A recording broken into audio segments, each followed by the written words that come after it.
Mesdames, Mesdemoiselles, Messieurs, nous nous retrouvons une fois de plus dans le cadre de ce que nous pouvons appeler notre vidéo suivante pour parler de la première composante du plan stratégique. Eh bien, cette première composante, c'est la vision stratégique de la firme. La vision, Mesdames, Mesdemoiselles, Messieurs, c'est quoi? D'après la littérature de la gestion stratégique, la vision, c'est tout simplement ce que l'on veut devenir. Je me répète encore, c'est ce que l'on veut devenir. C'est que les anglophones ont l'habitude d'appeler ou de dire, de définir par what we simply would wish to become. Ce que l'on veut devenir. Mais pour que vous puissiez bien comprendre le concept de la vision, nous devons partir à ce qui est à la base de la vision. Ce qui permet aux fondateurs des entreprises, aux continuateurs de fondateurs, de définir ce que la firme veut devenir, ce sont les valeurs. Les valeurs, c'est quoi? En termes très simples, les valeurs, ce sont les grands rêves, les grands centres d'intérêt, les grands principes éthiques des fondateurs de l'entreprise. C'est que le fondateur envisageait comme les choses les plus importantes de la vie. Ok? Les rêves les plus importants réalisés, les centres d'intérêt les plus importants. Et ici, je vais vous donner 3 exemples. Je pars du premier exemple.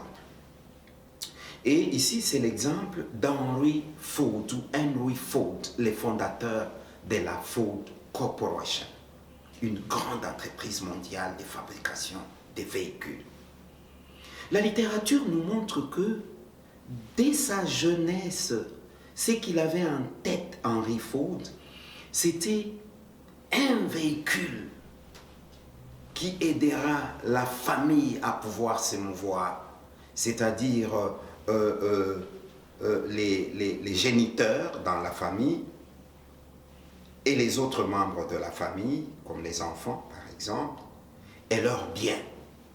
Et c'est ce qui lui a permis de mettre sur pied le premier véhicule au monde qu'a été la Ford T ou la Ford T.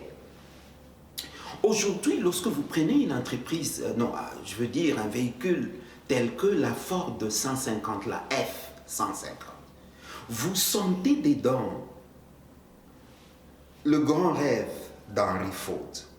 Il voulait un véhicule où vous pouvez trouver 2 parents, par exemple, devant, très confortablement assis. Dans la deuxième partie de la double cabine, 3 personnes, 3 membres de la famille, très confortablement assis. Et à l'arrière, un bon espace pour, disons, les biens familiaux. Ok? Et vous sentez cela se perpétuer dans la fabrication des véhicules Ford. Vous sentez ce que Henry Ford voulait que l'entreprise devienne, et aujourd'hui, elle est une très grande entreprise. Et cette vision-là, ce qu'elle voulait devenir, l'a menée à l'honneur le plus élevé et aussi à la richesse. Un deuxième exemple, c'est l'exemple du fondateur de la firme Apple, Steve Jobs. Steve Jobs, tout le monde vous dira que dès son enfance, dès son jeune âge, il avait l'idée de prendre le pouvoir de l'ordinateur et de mettre cela dans la main des gens, de nous tous là. Ok? Que nous tous, nous promenions avec un ordinateur, peut-être d'un main, un serveur à la main. Ok? Et nous avons aujourd'hui l'iPhone. Et cela a permis à cette entreprise de devenir aujourd'hui, à l'heure où je vous parle, l'entreprise au monde qui a le bénéfice net, c'est-à-dire l'argent se met dans la poche, le bénéfice net le plus élevé au monde, 100 milliards de dollars des États-Unis. La première en termes de bénéfices nets. Nous avons un autre troisième exemple très rapidement. Le rêve, le grand centre d'intérêt qu'a toujours eu Sergei et Larry, les fondateurs de Google, ils ont toujours eu dans leur tête la pensée d'avoir un outil, une plateforme qui permettrait à n'importe lequel d'entre nous les humains de chercher juste ce que l'humain veut avec un petit mot et de trouver toute l'information au monde en relation avec ces sujets-là. Et aujourd'hui, nous avons la plateforme Google. Donc, ce qui est à la base de ce que l'on veut devenir, qu'est la vision, c'est d'abord les valeurs, les grands centres d'intérêt, les grands rêves que l'on doit avoir et qui sont permis, parce que c'est ça qui amène ce que l'on veut devenir. Le rêve, ce que l'on veut devenir. Mais si je m'arrête par là, hein, mesdames, mademoiselles, messieurs, vous ne comprendrez pas assez bien la vision. Il y a un autre auteur qui est venu dans notre discipline éclaircir ce concept-là. Eh bien là, c'est Derek Abel. Derek Abel vous dit ceci: la vision, c'est tout simplement répondre à 3 questions,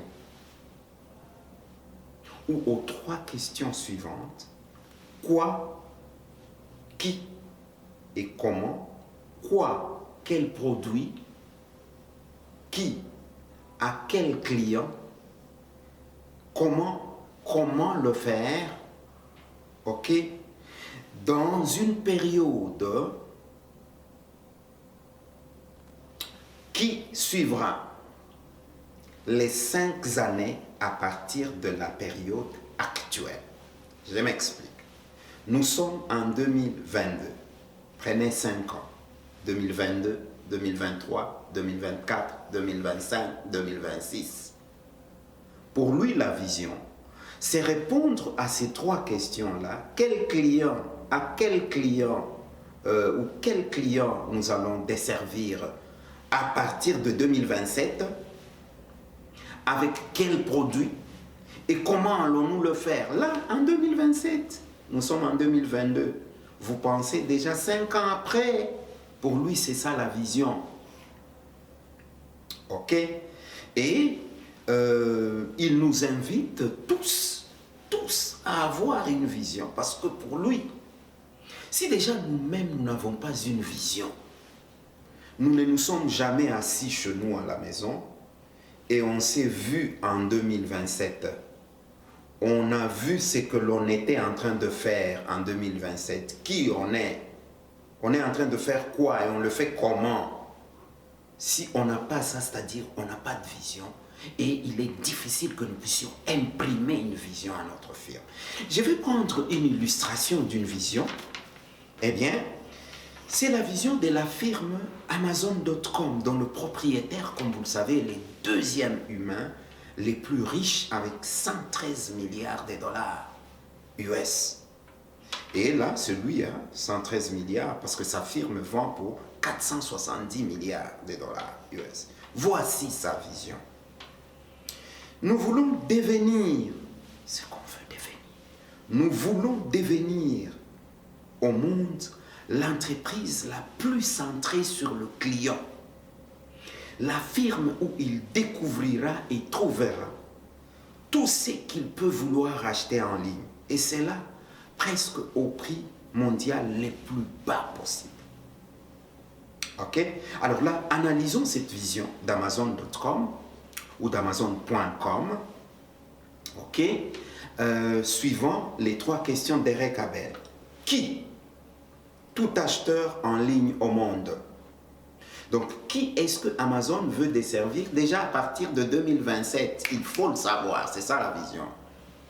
Tout acheteur en ligne au monde. Avec quoi? Tout ce qui peut être vendu en ligne au prix le plus bas possible. Et comment? En ligne, en développant des réseaux Internet, des sites Internet, des moyens de paiement en ligne, une logistique physique et Internet, une livraison physique et Internet, ok, de produits. Voilà une vision. Alors, je dois terminer par 2 choses. La première, c'est de vous dire que une vision doit généralement être très courte. C'est généralement un paragraphe. est très positive. Hein? Elle ne doit pas être « nous ne voulons pas devenir ceci ». Nous voulons devenir ceci.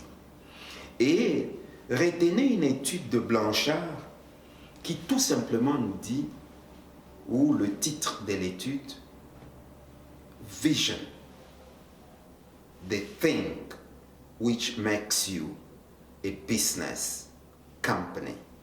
La vision, cette chose qui vous permet de devenir la firme la plus grande, la firme avec le plus grand honneur, la firme avec la richesse la plus élevée. Mesdames, Mesdemoiselles, Messieurs, nous terminons là la première composante. Avez-vous vous-même une vision? Parce que si vous ne l'avez pas, vous ne pouvez pas l'imprimer à l'entreprise. Nous nous retrouvons tout de suite avec la deuxième composante, que la mission de l'entreprise. Ça sera un peu plus bref que la première partie. Merci beaucoup.